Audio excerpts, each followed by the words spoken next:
Welcome, Gunrunner.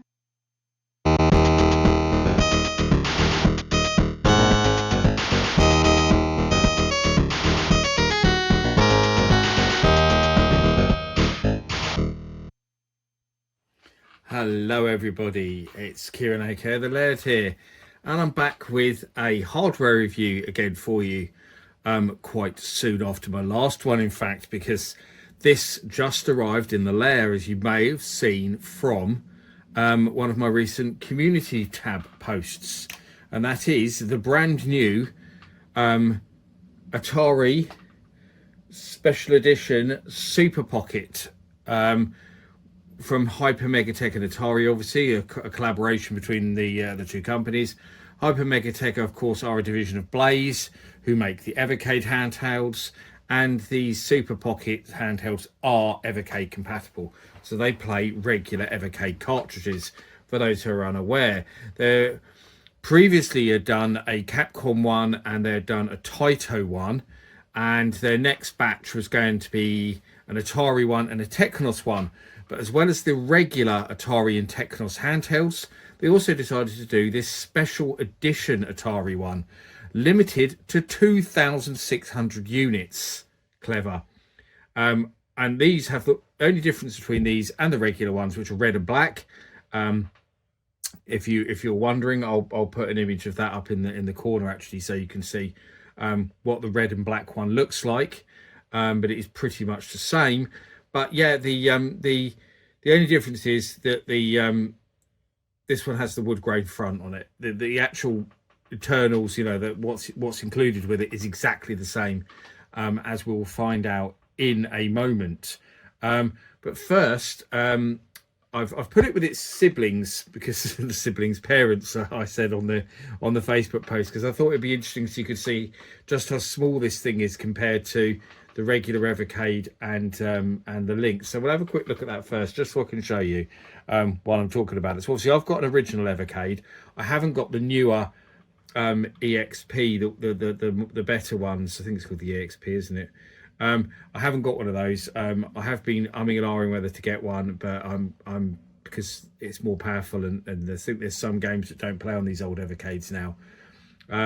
But I'm fine with this for the cartridges that I've got. All the cartridges that I've got that I want at the moment all work on this one, so I'm quite happy with what I have. But that's my original Evercade. I like it a lot. Take it on holidays and trips and stuff with me. It's actually still got a cartridge in it there, Atari Collection 1. But I do like the fact that the newer ones are black and they look a lot cooler. I did actually say that they should do a Lynx special edition of the newer Evercades with them being black, because they could easily do the black and orange, couldn't they, with a kind of Lynx look to it. That would be quite cool. Just to see, there's the difference between a Lynx 2 and an Evercade. So not a huge difference, but obviously the Evercade is a lot slimmer and has a much better battery life. But there's not a huge difference. But then when you put the Super Pocket in, it is tiny. You can see it's smaller than obviously even the normal Evercade. It is a really, really tiny little thing. I mean, it's smaller than my hand. So that just shows you, when you talk about handheld, this is the very definition of handheld. Obviously it's called the Super Pocket because it will very much slip into your pocket. I mean, it's about the same size as my wallet, I think. It's certainly smaller than the phone that I'm using to film this with, because I have a brand new Google Pixel Pro. What's the latest model? 9, I believe. Pixel 9 Pro. So yes, I've got one of those. I've not had it that long, but it's an amazing phone. I absolutely love it. Worth paying a little bit extra to get, it has to be said. With the camera alone, the camera is amazing. But I digress. So let's get the box so we can see, because the box is so tiny as well. In fact, the box is so small that I actually struggled to get this thing out of the box. I nearly tore the box trying to get it out. I don't know why they chose such a small box. I do think it needs a bit of a bigger box, but still quite nice, isn't it? I mean, a nice shiny box, as you can see, very shiny indeed.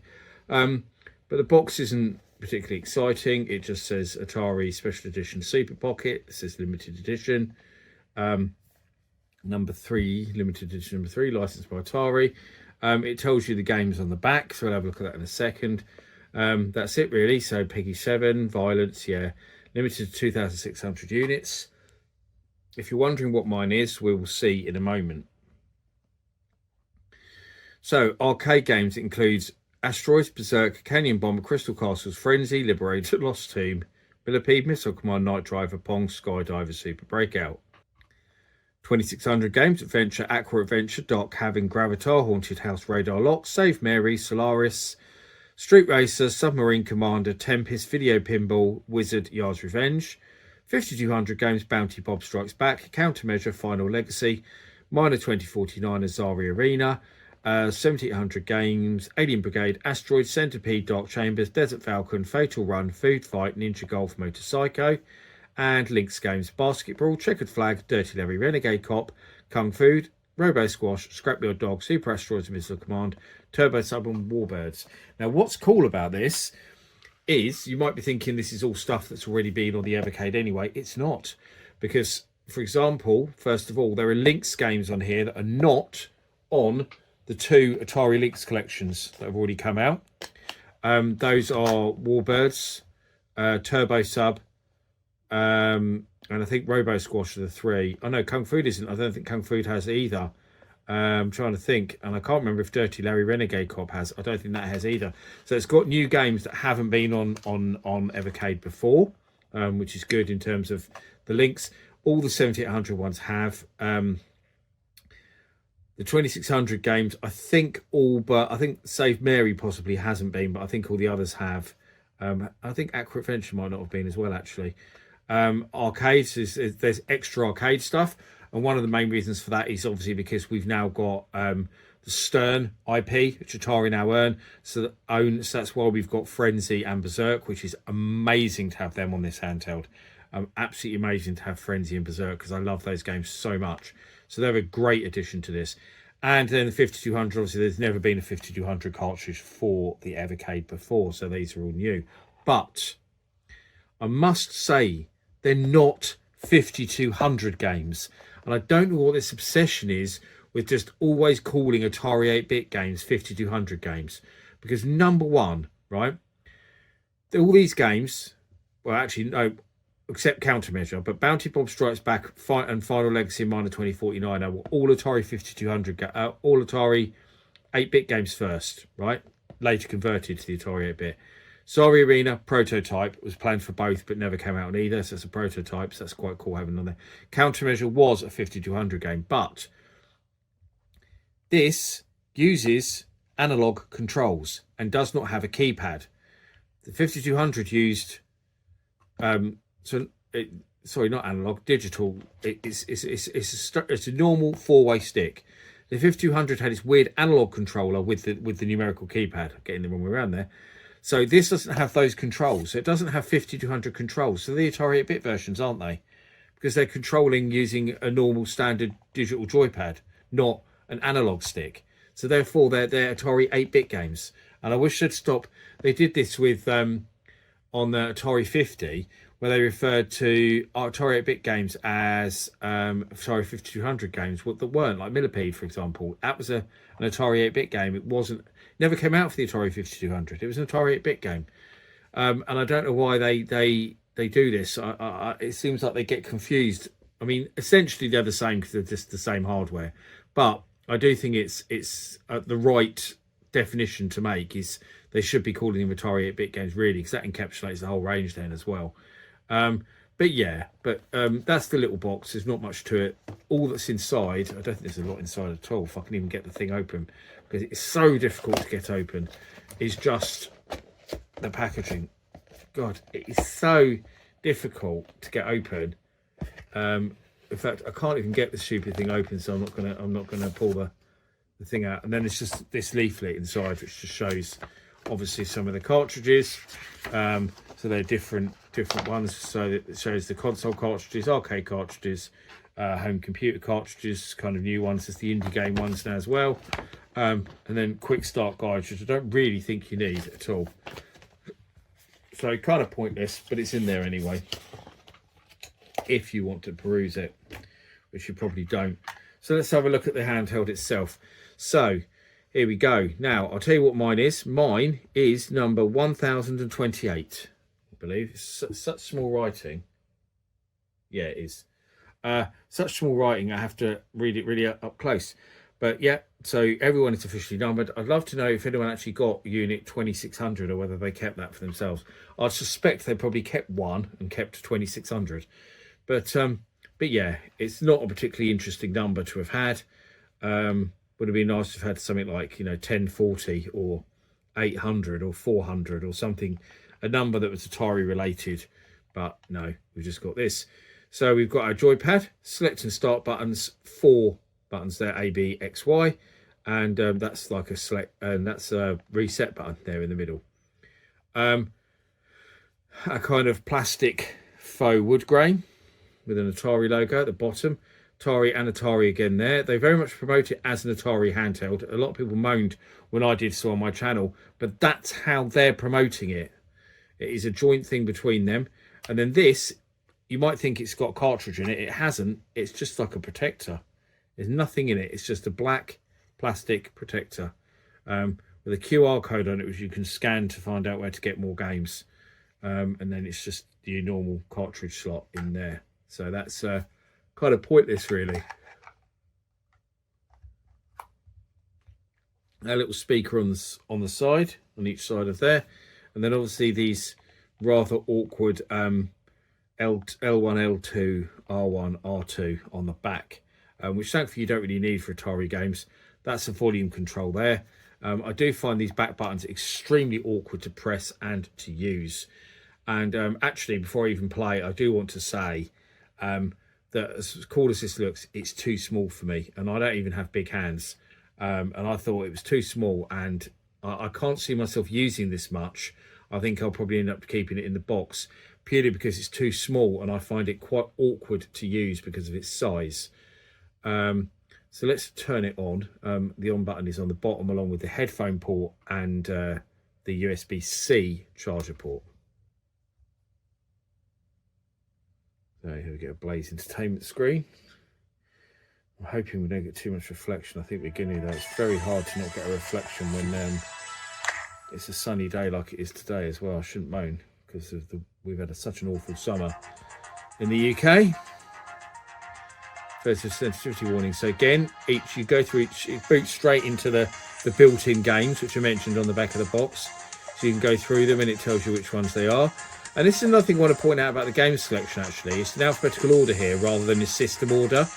But this presents something straight away. Why would you have arcade and 7800 asteroids? I don't see the point in having both. When you're trying to present a nice selection of games, why have two versions of asteroids? You could have had something else instead. There's Basketball, Berserk, Bounty Bob, Canyon Bomber, Centipede, Checkered Flag, Countermeasure, Crystal Castles. I mean, they didn't put two versions of Centipede on here, did they? Dark Cavern, which of course is one of the games they acquired from getting the Intellivision and then M Network IP, which meant they took ownership of Dark Cavern. That is a new 2600 game, actually, that's on here. Dark Chambers, 7800, which is brilliant. I'm actually not sure they had that on the collection before. I'm not sure they did. I don't think they did, actually. I think that might be new. Desert Falcon, 7800, brilliant game. Dirty Larry Lynx, Fatal Run, Final Legacy, Food Fight, 7800, Frenzy. There's Gravitas from the 2600, Haunted House from 2600, Food Fight Lynx, Food Fight, Kung Fu even, Liberator from the arcade, Lost Tomb from arcade, Millipede from arcade, Milo 2049 from 5200, Missile Command arcade, Motorcycle 7800, Night Driver, Ninja Golf of course, 7800, Pong I think is a bit of a pointless one, but they put it on here anyway from arcade, Radar Lock 2600, Robo Squash Lynx, Save Mary 2600, Scrapyard Dog Links, Skydiver Arcade, Solaris 2600, Street Racer 2600, which is quite a crap game, so I don't know why they put that on there, to be honest. And it's a paddle game as well, so another reason why they shouldn't have put that on there. Submarine Commander, which is kind of cool because it was a Sears game. Asteroids Missile Command, one of the best games on here. Again, so you've got another version of Asteroids. There's 3 versions of Asteroids on this handheld, which is a bit mad. Super Breakout Arcade, Tempest 2600, why? Why do they always put this on everything? It's a prototype and it's absolutely awful. It's barely playable. 2600 10 pist. It should never be on here. You use the arcade version, or you use the Atari 8-bit / 5200 version. Don't put the 2600 version on there. No reason to put 2600 10 pist on here at all. Turbo Sub, Video Pinball, Warburst and the Lynx, Wizard from 2600, Atari Arena from 5200, there's Yard's Revenge from 2600. We're back to the beginning. So let's get up a game, and let's actually go with Turbo Sub, because I think it'd be cool to see a Lynx game, and also one that wasn't on a cartridge before. And I think you'll all want to see what the Lynx emulation comes out like on this as well. So, and Turbo Sub is a game I actually bought back in the day, because I remember seeing it in, I think it was in Ray's magazine. I saw it first, and I thought it looked really cool, so I couldn't wait to buy it. And so pretty much as soon as it came out, I went out and bought it. And it was good. Not quite as good as I hoped, but it is good. It's basically very similar to Space Harrier, really.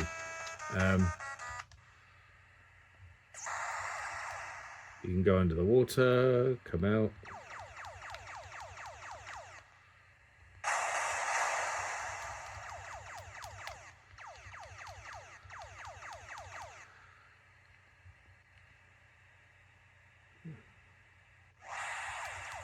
Very cool effect.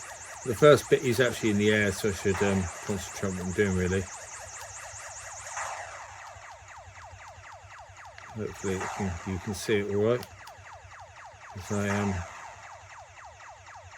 moving around quite a lot.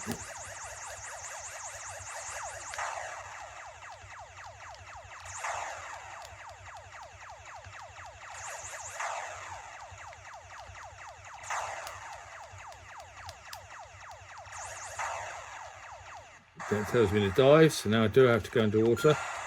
Oh, I smashed into a pole. Got to collect these gems. I crashed into a pole again. I'm doing very well here, but I am trying to play it from an angle so I can keep it on the screen for you guys. And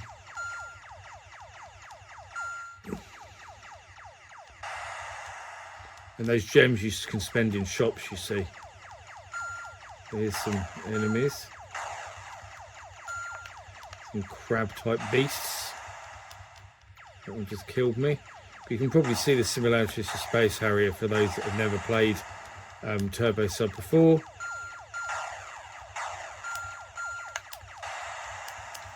Why am I doing so flipping badly at this? I can launch a bomb if I want. There we go. Oh, it's telling me to dive again.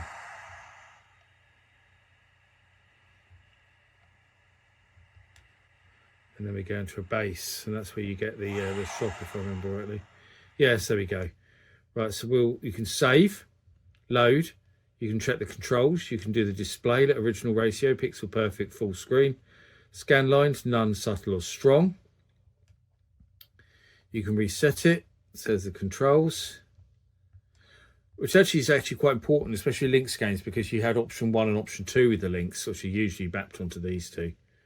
But if you're not sure, you can look. I can quit, go back into something else. So that's a Lynx game. So let's get something from another system. So let's bring up Alien Brigade, actually, because that's a pretty cool 7800 game. So you can see what the 7800 emulation is like. So Alien Brigade is just like such a blatant Operation Wolf clone. It's unbelievable.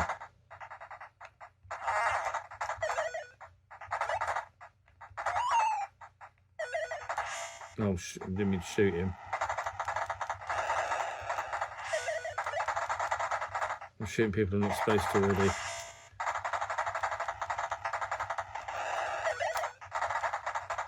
But I'm just trying to kind of give you a guide of what this is like, really, more than anything.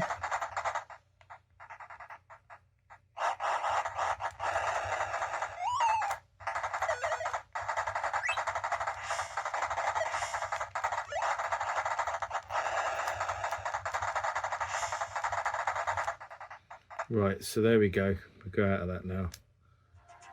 So let's get something for the 2600 up. I'll show you a game from each system, basically. It's on here. So here's Aqua Adventure. You basically just dive down here, get this treasure, which I've already messed up because I've got that fish. It's a pretty cool little game, this, actually, Aqua Adventure, if you haven't played it before. I do recommend. Ugh.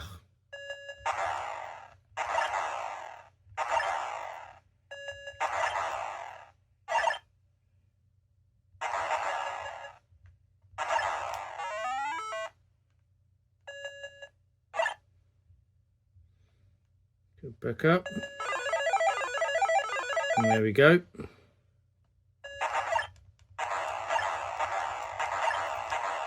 That's that. So let's get something from a... Let's go Berserk Arcade. That's a good one to do, isn't it? So there we go. I can't remember which button does the coin. There we go.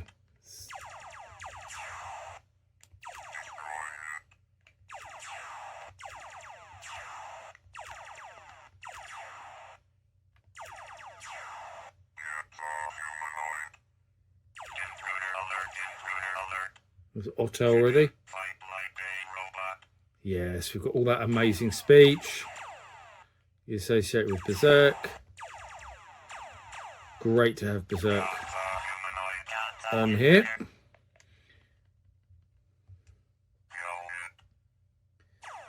Right, I was going to go out because I wanted to show you. Oh, pressing the wrong button, I think. There we go. So let's bring up Bounty Bob from the 5200. Well, Atari 8-bit, really. So you can see another game. This is some more IP that Atari acquired recently. They acquired Big Five games from Bill Hogue, who's still around. I interviewed him a few years ago. Really cool guy. I'm absolutely awful at this game. But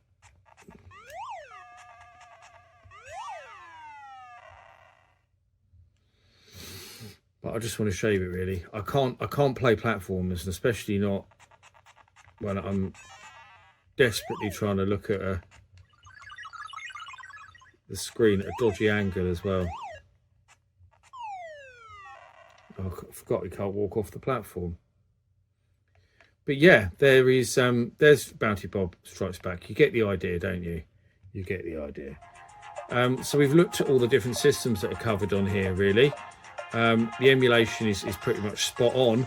And yeah, it's got a good selection of games, apart from a few weird things. The inclusion of Tempest should not be there. Why have 3 versions of Asteroids? That's really, really weird. Obviously, you can use all your Evercade cartridges. So there's Link's Collection 1. So I'll just show you what happens when you use an actual cartridge and what difference you get.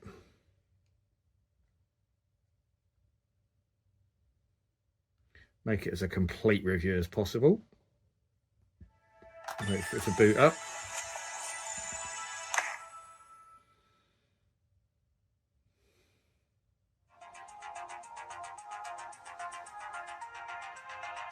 So it boots into our menu, but there we go. Now we've got this, you see, where it says Atari Evercade and settings. So now we can go into there, and that loads the cartridge that's in here. So now this is our Atari Lynx collection that's in here. Cybervirus, brilliant game to have on there. Yeah, loads of great stuff on there. Loads and loads and loads of great stuff. Awesome stuff, says Missile Command again. That's got some of the same games on. But that's what it does when you want to load a game. And also you've got your normal settings and stuff as well on there. So that's it, really. There's not a lot else to look at. So what did I think of it? Now I've already given a couple of gripes. Like, for example, I mentioned the fact that for me it's just too small, and I find the original Evercade a lot more comfortable to hold, especially with it being a horizontal handheld rather than a vertically orientated one. So it's like a Game Boy versus Lynx kind of thing, isn't it? I prefer this style, always have done, always will, than these ones, which are more cramped in their design. I think I much prefer a longer handheld that I can hold in my hands with the screen in the middle. I find this cramps my hands so quickly I can't play it for more than about 10 minutes. I also think the joypad is horrid. I find it really uncomfortable to use after a while. These raised bits on the sides, I don't know how clearly you can see, dig into my fingers as I move my finger over them. The Evercade handheld joypad is a lot smoother and a lot less stiff. This is very, very stiff indeed, and I just find those edges too harsh and they really hurt my fingers, and I do not like the joypad. It's strange what they used a different joypad for these than these. So yeah, nice collector's piece. Sorry, not the camera there, but probably not the best way to play Evercade games at all. It's kind of nice to have had one. I'm not sure if I'll pick up any more Super Pockets. So the Technos one is quite tempting, but I'd rather just put the games on cartridges, to be honest, because I'd much rather play them on an Evercade than on one of these Super Pockets, which are just too small and too uncomfortable for me to use, to be honest. Bit of a shame, but for the price I paid for these, I think it was only 50 quid, not 50 quid, it was 60 quid even. I can't complain. It's a lovely collector's item to have in my collection, I think. But probably just not a great way to play Evercade games, as I said. But that's it. I hope you enjoyed my look at the new Atari Super Pocket. I've been the Laird. Let me know what you think in the comments, and I'll see you all again for another video very soon. Bye-bye.